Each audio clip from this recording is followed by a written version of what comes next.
Chapter 3. The Bhandaras and the Sangat. Question. Maharaji, would you tell us a bit about the Bhandaras, their origin, and a few of the traditions that have developed from them? Maharaji. You mean the meaning of Bhandara? This one is the death anniversary of Babaji Maharaj, the founder of this institution here at Dera. He passed away on this day, the 29th of December, and in his memory we hold satsang. That is all. We call them Bhandaras, but Bandara literally means where a free meal is served, and free meals are served here every day, whether at the guest house or at the langar. So every day is a Bandara here. Normally we have monthly satsangs. There is no difference in routine between the monthly satsangs and the Bhandaras. The monthly satsangs started with the Great Master. He was in army service, and after he succeeded Babaji, he was still in service and used to come here on particular days to hold satsang, so that people all around would know that he would definitely be here in the colony. For 3 or 4 days at that time, he fixed 9 or 10 dates in the year on the last Sunday of the month. The rest of the time, he was in service at Natyagali or Abbottabad or at some other place in what is now Pakistan. And later on, when he had retired from service and settled here, he was sometimes away on tour during the month. This was the original reason for having the monthly satsangs. Moreover, Sunday was always a holiday, and generally the last Saturday of the month used to be a holiday too, or at least a half holiday, so people could easily come to the Dera for the last Sunday and also be sure that Maharaji would be here. Later on, some of these monthly satsangs came to be known as Bhandaras because we associated them with the death or birth anniversary of a master. For example, the 29th of December was a particular day for the Great Master, as Babaji Maharaj passed away on that day. Since it is so near the end of the month, the 29th was selected for Bhandara, whether or not it comes on a Sunday. We call it Babaji's Bhandara, but our activities are the same as every day. Morning satsang, evening seva, free langar. Then we have a satsang at the end of February, because the end of January is very cold, and moreover it is too close to the December Bhandara. Footnote. When Maharaji speaks of satsang in this chapter, it refers to the monthly satsangs, when there are huge crowds in attendance. Otherwise, satsang is held daily in the Dera, as has been the practice from the very beginning. End footnote. Maharaji used to hold satsang at the end of January at first, but then he discontinued it. He said there were too many monthly satsangs, so he arranged satsang sometimes for the end of January and sometimes for the end of February. In Maharaji's time, there used to be satsang at the end of March. But Sardar Bahadur fixed the date for the 2nd of April, the day the Great Master left his body, because it is close to the end of March, and people naturally have their own sentiments and special feelings about that particular day. So that satsang we also call a Bhandara, but our activities are the same. At the end of May, we have a monthly satsang, if I am here. If I am abroad, then they probably do not hold it. At the end of June, we cannot hold a monthly satsang because it is terribly hot, easily 116 degrees or 117 degrees Fahrenheit on the veranda in the shade. It goes up to 118 degrees sometimes. So it is just boiling, and it is very difficult to collect people together and make arrangements to look after them in that weather. Maharaji and Babaji also never held satsang at the end of June. Besides, the farmers are very busy at that time in harvesting, and Babaji's followers were mostly villagers, farmers, and so were the Great Masters. He always looked to their convenience, and the end of June was never fixed for a monthly satsang. Then comes July, and at the end of July the weather is often very sultry, humid, and hot. But sometimes, if it rains, it is very pleasant. This is probably the best month and the worst month in India. If it is rainy and breezy, it is nice. If it does not rain and it is hot, sultry, and humid, then it is terrible.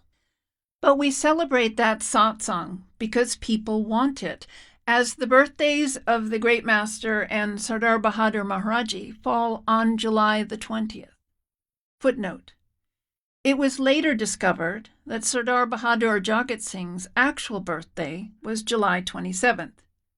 End footnote.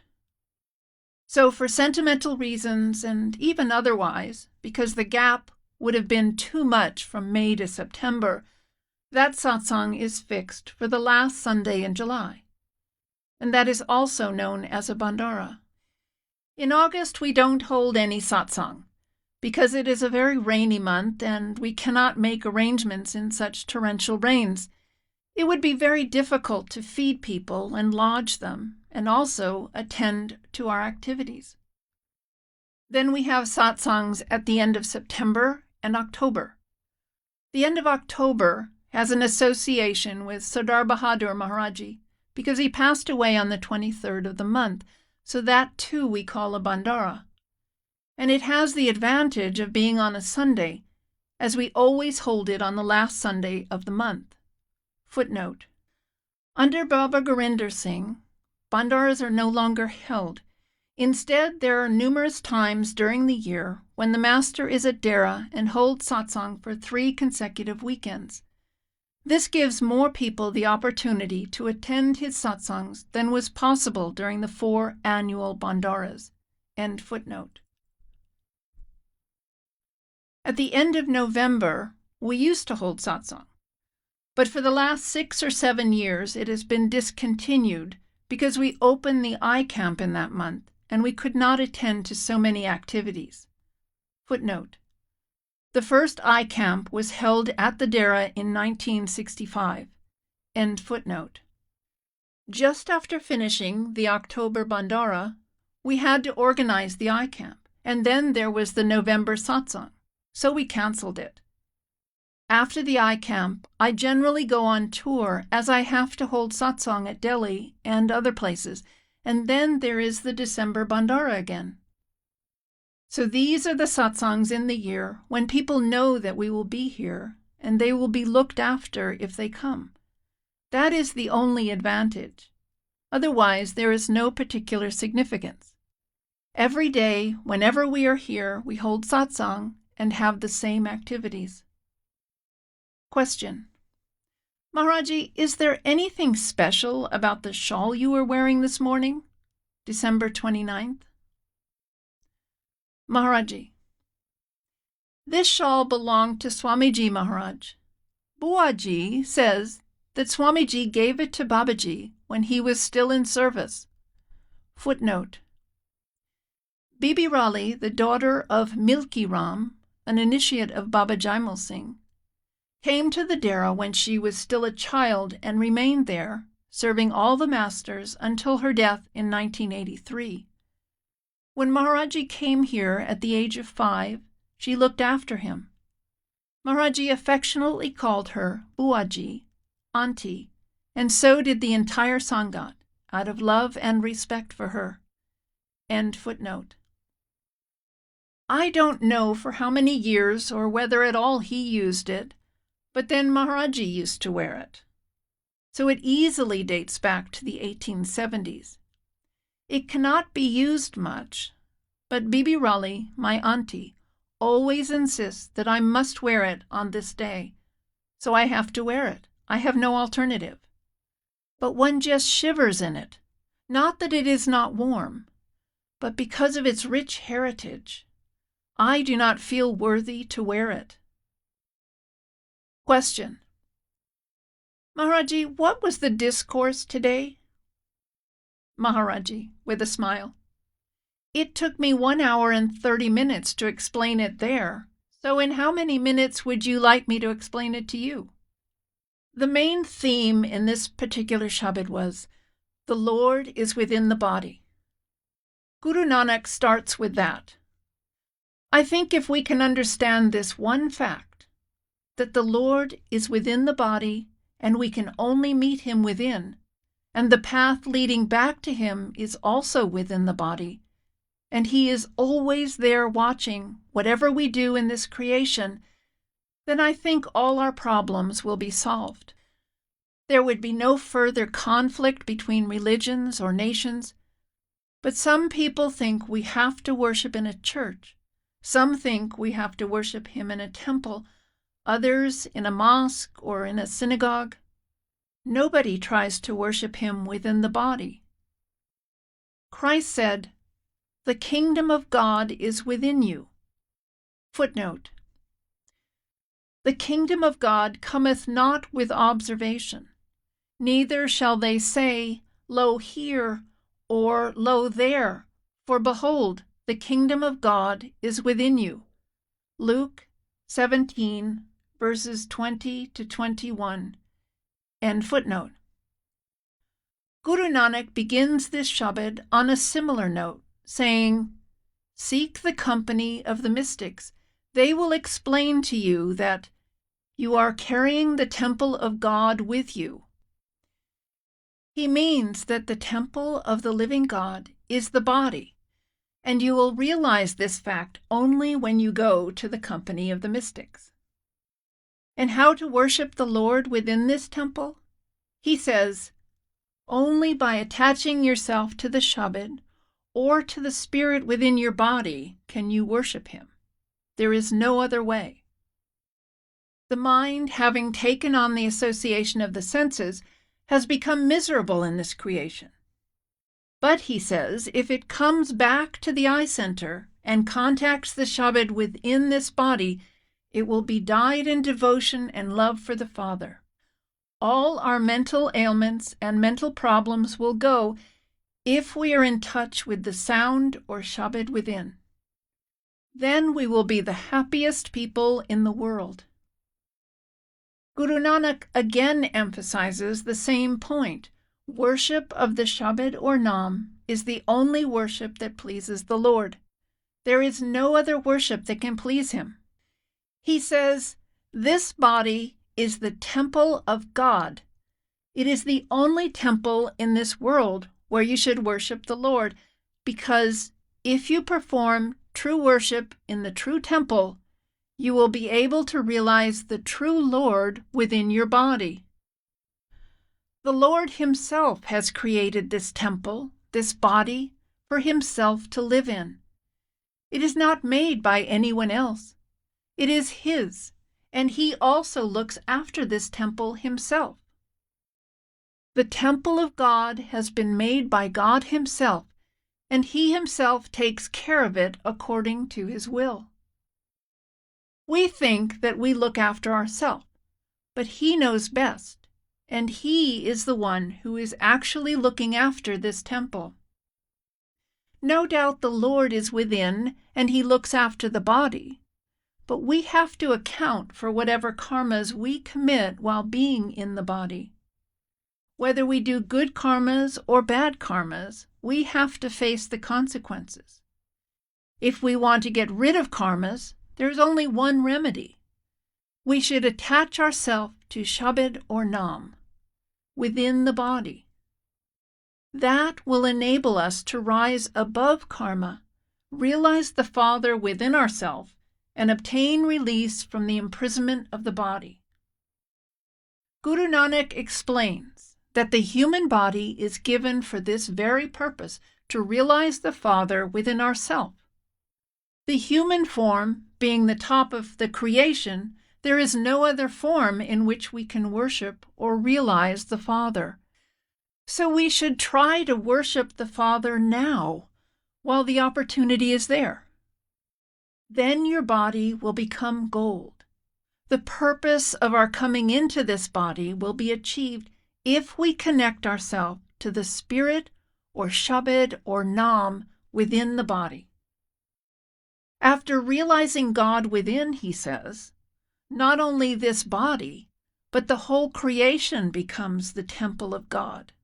First, the body is the temple of the living God, and we must be able to see him there within ourself.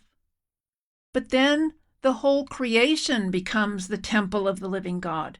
Wherever we look, we will see the Father and nothing but the Father. The Lord is everywhere, in every particle of the creation, but we are only able to see that he is everywhere when first we are able to see him within ourselves. Unless we eliminate the veil of intense darkness from within and see the Father, we can never see the Father outside, even though he is in every particle of the creation. Then Guru Nanak explains that the Manmukhs, those who are under the influence of the mind, always argue, questioning how the Supreme Father, the great King of Kings, the Creator himself, can be in the body. Not knowing the truth, the Manmukhs say the human body cannot be the temple of God. How can he be in such a small body? They think that he must be in a very big temple, or a gurdwara, church, or synagogue, so they always search for the Father outside. They never search within the body. People do not realize that the one who has created this whole creation, the one who is within every one of us, also watches whatever we do all the 24 hours. We may be able to deceive others, but we cannot deceive him who is within every one of us. Guru Nanak says, who are we deceiving? We are only deceiving ourselves by not realizing that he is right within us and is watching whatever we do. Explaining the same point in another way, he says, the wealth of Shabad or Nam is within the temple of God. It is within this body, and we must look for it there and not anywhere outside. He also calls the body the Lord's shop, where only the wares of Shabad or Nam can be bought. It is another way of saying the same thing. Then, at the end, he gives a beautiful example. The philosopher's stone is within the body, and the iron also. But unless the iron touches the philosopher's stone, it can never become gold. He means that the mind is within the body, and the Shabad or Nam is also within the body. But unless the mind is brought in touch with the Shabad or Nam within, it can never become pure or become our friend, and the soul can never shine and go back to the Father. How can the iron be brought in touch with the philosopher's stone? Guru Nanak says, only through the grace of the Master. For that, we have to seek the company of a mystic. Then only can our mind be brought in touch with Shabad or Nam within and become pure. Then our mind returns to its own source, and the soul gets release from the body. This is the gist of the whole Shabad. Question. Maharaji, we hear many conflicting reports about the highest number that ever attended the bandara. About how many usually come to the December bandara these days? Maharaji. Fortunately, you will be here and will be able to see it and count for yourself. I think that the big field beyond the satsangar will be full. Actually, I am so busy holding satsang that I cannot count them. And if I started counting them, you would not be able to have the satsang. So I think that you should take that responsibility this time. You can measure how many feet long and how many feet wide the place is, and so work out the size of the crowd. It is good to describe the gathering as a multitude, rather than to give any particular figure, because it is very difficult to count such a large number of people. Question. Maharaji, what is the population of the Dera now? Maharaji. We have a floating population. Sometimes we have 200,000, and sometimes, when I am not here, it may be only 200 or 300 people. 1971. Actually, it is very difficult for me to say how many there are when I am not here, because whenever I come, a crowd just comes rushing in from Beas, Amritsar, Jalandhar, and so many other places, so I find quite a number here on my return. But normally I think about 500 or 600 people stay here permanently.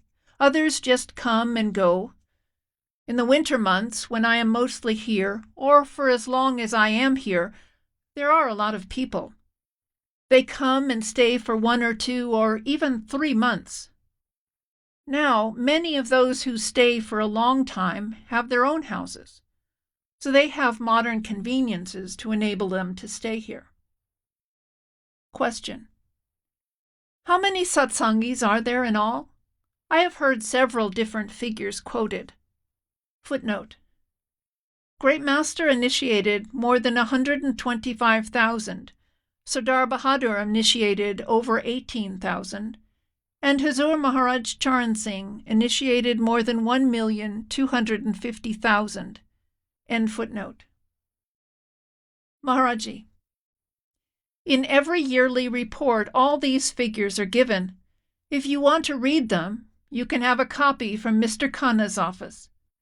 We send the annual report of the colony to every representative, and all the facts and figures are given about our trust, about the society, and about the colony, its development and activities. It is sent to all the representatives so that through them, satsangis can know each and every fact about the colony. Even the accounts and the auditor's report are given. Everything is mentioned in the yearly report. Diwan Sahib. May I tell you something that has never happened in the history of Sant Mat anywhere in the world, in any country, or in any age? Others. Yes, please do. Diwan Sahib. Till yesterday, the 31st of December, 1968, the present master had initiated 300,000 people. He has initiated double the number initiated by his predecessors, and no saint in the world, in any age, in any yuga, and perhaps since the creation of the world, has initiated so many. Maharaji. I do not think, Diwan Sahib, that is right. I think that is the total number initiated from the time of Babaji. Diwan Sahib always jumps quite a way ahead in enthusiasm. Diwan Sahib. Even if it is the grand total, even then what I say is right. This year it was more than 20,000. Maharaji. But this is the only year when it has been 20,000. Initiations have been the maximum this year. Footnote. In subsequent years, the numbers increased greatly. During the last 5 years before he passed on, Maharaj Charan Singh initiated a total of more than 500,000. End footnote. You see, when I go on a tour, then a large number of people come for initiation. Not all of them can afford to travel to Dera, and some of them cannot face the inconveniences here. Also, I am happy in a way that they do not come, because we have hardly enough place to lodge them and look after them all. If everybody started coming, I do not know if we would have space even to breathe in such a small colony. That is why I like to initiate them during long tours to distant places, so that they do not have to come to this place. Diwan Sahib. This year more than 8,000 were initiated on tour. Maharaji. 9,000 on tour and 11,000 at Dera. The figures are always printed in our annual report, so you will have a chance to read it. The maximum I think I initiated on this last tour was at Sidhpur, 716 in one sitting, and 150 to 200 were still left. I asked them to come to the next stopping point on my tour. Diwan Sahib. At one place, sir, you initiated about 1,500. Maharaji, that was in 2 days at Bahota. I extended my stay there by another day and initiated about 1,680 people over the 2 days in 3 sittings. Sambusa, it was remarkable at Kotgar. There was no initiation on your program, and they begged you to initiate, so you thought you would be able to do it upstairs in the little loft belonging to the man there. He called it Sachkhand. He said, "We will have enough room in Sachkhand for 40 or 50 people."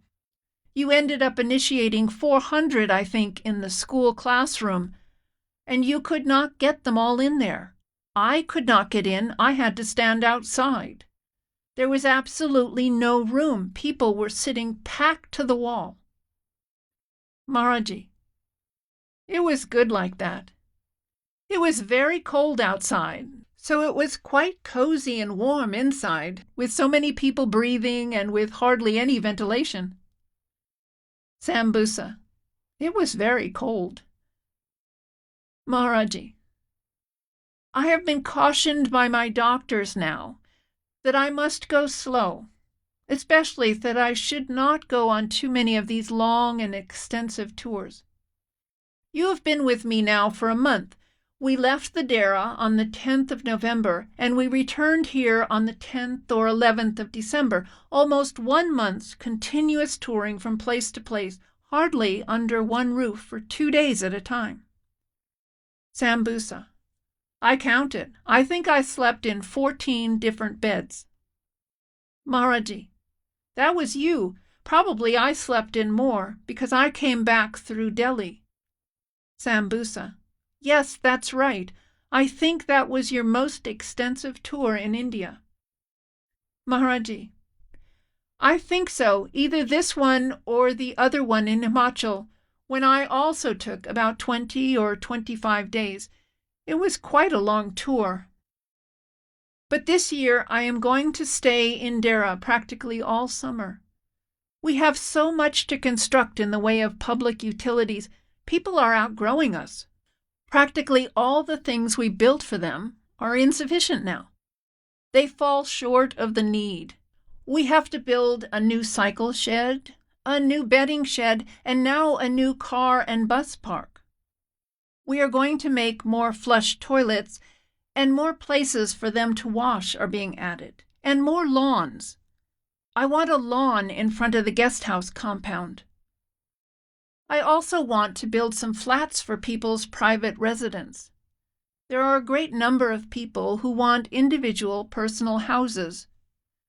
Then we have to build more sheds for the Sangat, more roads in the Dera, and grow more trees, because otherwise there is so much dust, and we also need them for shade in the summer. So there is a great deal of work to be done, and I think that by the time we have been able to achieve all that, we may have to expand our langar. We have to feed such a multitude, and every year there is an addition of 25,000 people. If there are 20,000 satsangis, we add at least 30,000 more for their children, wives, and other relations. So our problem in looking after their needs is growing bigger. When I came here as a child, probably at the age of 5.5 or 6, we all used to go to the river for our bath and for toilet. There was no toilet or bathroom in the entire Dera. Diwan Saab is about 74 or 75 and has been coming here for the last 50 years, I think even more if I'm not mistaken, and has gone through all that. There were hardly any cots or beds or mattresses in the Dera. People used to sleep on mats and thought themselves lucky if they could lie under a covered veranda. Otherwise, they slept in the open under the trees where there was no cover. When it rained, water would drip down, and they would move a little this way or that way, and sometimes they would be drenched with no place for shelter anywhere.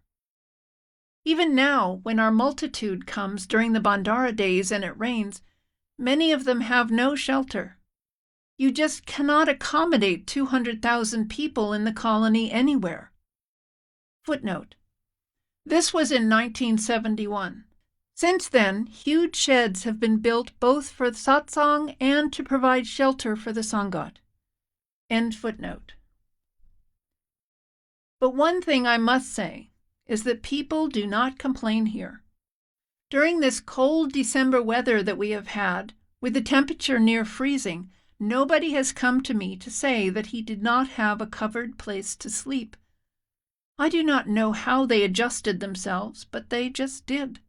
People are littered about everywhere, some on verandas, some in houses, some in big sheds, some in the satsangar, some under canopies, many without even any cover over their heads. They just sit shivering in the open all night, but they have adjusted themselves without any complaints or regrets. We have thought of so many schemes to keep down the numbers. I have been on extensive tours during the winter months so that people would not have to come here. But the result was that the more touring I did, the more people came, especially from those places where I had been on tour. There is a justification for people coming from other places, but generally those from the very same area that I visit on tour are here at the next satsang. So that scheme failed. Question. Maharaji, you were telling us that you wanted to do away with one of the bandaras because you said that it gets so wet. Maharaji. You see, one year in our annual meeting, Diwan Sahib was there. Mr. Ahluwalia made the suggestion that all the bandaras should be stopped and that we should fix a certain month when the people could be told that they can come and go, but with no particular day for the bandara. But my reaction was that now the bandara is only for 4 or 5 days. Then there would be a bandara for 1 month, so our problem would be the same. Then Ahluwalia suggested that it was not practical to go on running the langar on the present scale, so we should just give them 2 chapatis each. But I said, why should they be inconvenienced? We must give them whatever they need. What are we here for? Why should we tell them, do not come because we cannot feed you? We must rise to the occasion and be able to serve them to the full extent. So ultimately, all of us prevailed upon him, and we continued the old practice. We have not cancelled any bandaras. Question. You were telling us that throughout one satsang, people were sitting in the pouring rain. You thought of discontinuing the July bandara, but they said, we have not complained. Maharaji. Yes, in the July bandara, we often have a problem because our rains are unpredictable, especially in summer. Our rainy season is from the 16th of July until the end of September, and rain can come at any time and in any quantity. Sometimes it rains for 2 or 3 days continuously. The whole Dera is wet, and there is no place for people to sit, even to hear satsang. But if it stops even for 1 hour, I do not know how people manage, but the whole satsang ground becomes dry. Footnote. Puddles are swept dry, and the wet ground is covered with sand and dry earth, carried there by the basketful. End footnote. Then they all just sit there and listen attentively to the satsang. They never complain that there is water or mud underneath them, or that they have no place to sit, or that they did not get food on time because it was raining. They just accept everything cheerfully. That is why we are building a huge roof now in the langar. We will be able to feed several thousand people at a time under that roof. And we can also hold satsang there off and on in summer and in winter too.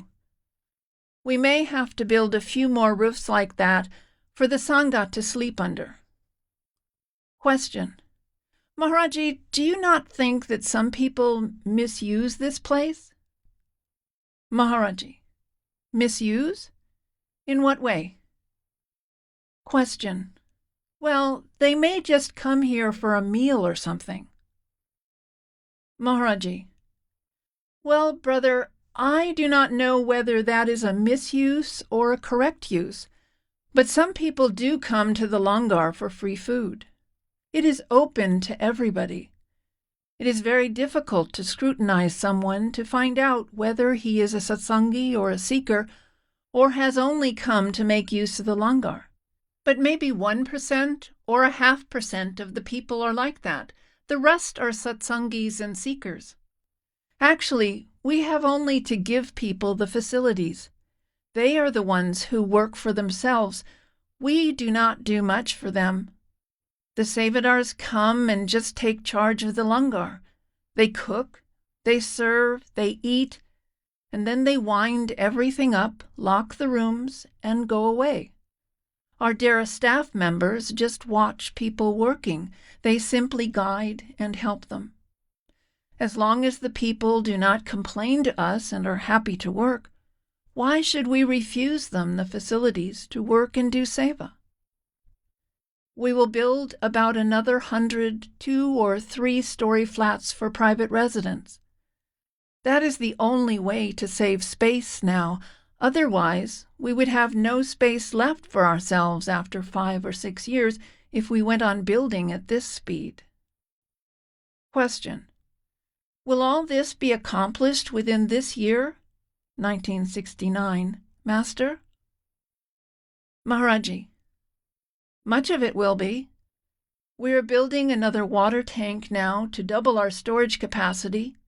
After the first tank had been built, everybody was happy that the water problem had been solved, but sometimes, especially in the summer months, our electricity fails us miserably. As an electric pump has to be used to bring up water out of the wells, we need greater storage capacity.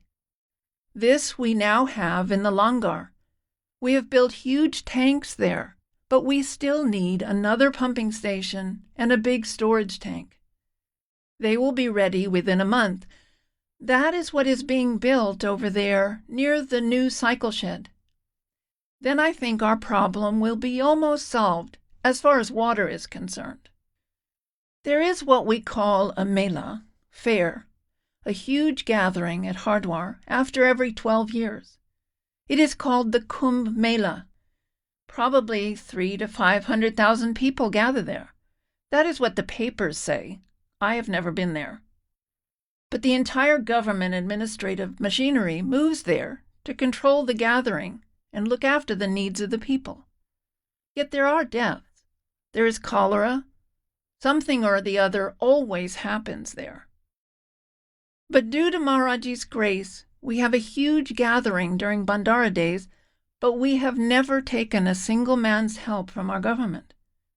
You may not have seen even one policeman here or a single sweeper delegated from outside by the government. Yet we have never had a cholera epidemic or any uncleanliness or other such problem.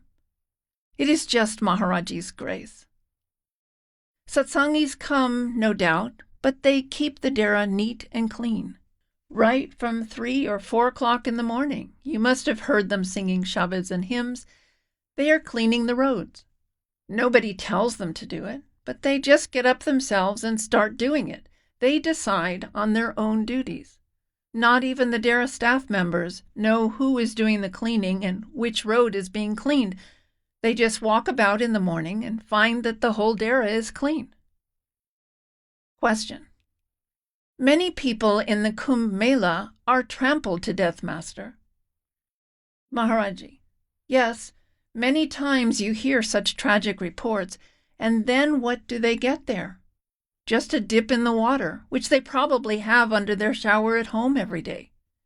It is the same in every religion. It is not only in India, but also in Christianity. Once I was reading about a Christian saint. They are still keeping his mummified body, and thousands of people fly from all over the world just to bow before it. They go with such love, devotion, and reverence from long distances and with much hardship. And how much hard work they must have put in to earn the fare. And what do they get out of it? Sometimes one just pities people, how they are being exploited. And for what? For nothing, practically. You see, as I often say, we are very fond of either worshipping a stone or worshipping the dead. That is why Christ says that we do not know what we worship. Footnote. Ye worship ye know not what. We know what we worship.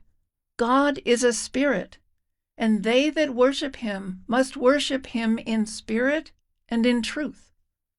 John 4, verses 22 and 24. End footnote. We should worship the living God, and the living God can only be worshipped through a living being. It is the same with the Sikhs. They think that they will get salvation just by reading their scriptures, or by having a dip in holy waters every month, or by giving a lot of money to the priests. Guru Nanak's teachings clearly condemn these rituals, ceremonies, austerities, and all outward practices. But although they are condemned in the strongest terms, they are still being practiced. It is the same in Hindu temples, the same in Jewish synagogues, the same thing everywhere. Question. I think this is the only teaching that teaches us the right way. Before we came to this path, all our religions seemed to lay stress on rituals and ceremonies and reading of scriptures and so on. Maharaji, every religion has its rituals. Christianity says, go on reading the Bible. Hindus say, go on reading the Gita. Sikhs say, go on reading the Adi Granth. Muslims say, go on reading the Quran. The rituals are practically the same in all religions. There is not much difference. Question. Maharaji, does the same thing not happen right here at Dera with the chairs that Maharaji used to sit on and so on? You know, in the Great Master's house, some people say, this is the chair that the Great Master sat on. They bow before it, and they do not even want to touch it. Maharaji, it is the same thing. There is absolutely no difference between what some of the people do here and what they do there. Question. I thought this would be the last place for that to happen. What other people are doing, we are doing the same thing here at Dera. Maharaji, we are doing the same thing. You cannot help people's habits. I denounce it so much in satsang, and the people who have not even seen the Great Master, what do they get out of visiting the house and prostrating themselves there? Nothing. It is different with his initiates. They knew their master, and they have associations with that building and with the place where he used to sit and stand and talk to them, and their reverence and that memory fills them with devotion and love for the Great Master. There is some justification for them, but what about the people for whom it has absolutely no association, for whom it is nothing but bricks and mortar? Question. Well, it becomes a museum piece, like the President's house in the United States, or something like that. Maharaji, yes, if they go from the point of view of seeing a museum, then it is all right. There is no harm in going to a museum.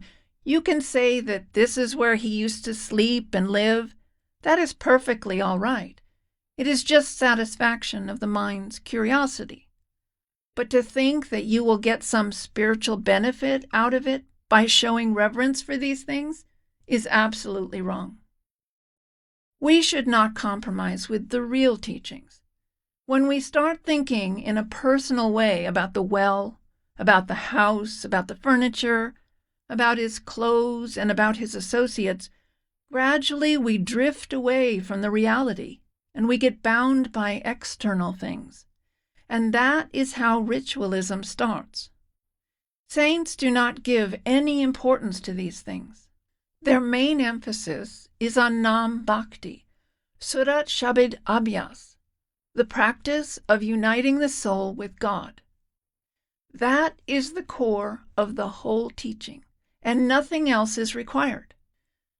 Of course, you can have the memory of your personal associations, and they will help you to build your meditation. That is all right. But nothing is to be done at the cost of meditation, at the cost of our real objective. So these things are nothing but ritual and ceremony. I do not believe in that sort of thing, whether it is here or anywhere else. But people slowly forget the teachings. Question. It is so easy to twist things. Maharaji.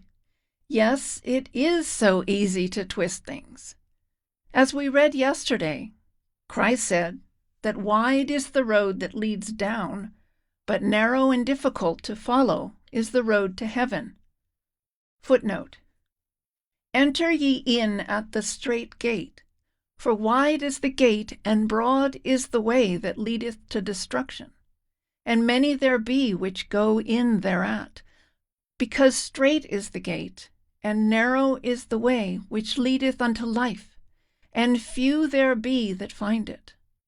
Matthew 7, verses 13 to 14. End footnote. We do not want to spend 15 minutes within ourselves, sitting in a room for meditation, but we are willing to spend 2 hours moving about around a house, looking at this and that, and prostrating here and prostrating there. We do not think any time is wasted in doing that, but to sit quietly and compose ourselves within ourselves, we think this is time wasted. It is just the human mind. Here at Dera, there is very little of it, but if you go to Agra, they worship sandals, monuments, furniture, and such things. There is no difference between external worship there and in temples. Swamiji never minced matters, but right at the place where he gave his teachings, where he denounced these practices, people are doing those very things. There should be absolutely no rituals and no ceremonies. People think that by running after me or by greeting me and saying Radha Soami many times, they will get spiritual benefit. It is nothing but their own deception. What do they get out of it? By touching my hand or my clothes, or putting the dust from where I have walked on their forehead, they get nothing. Everything that we get is from meditation, or seva, or satsang.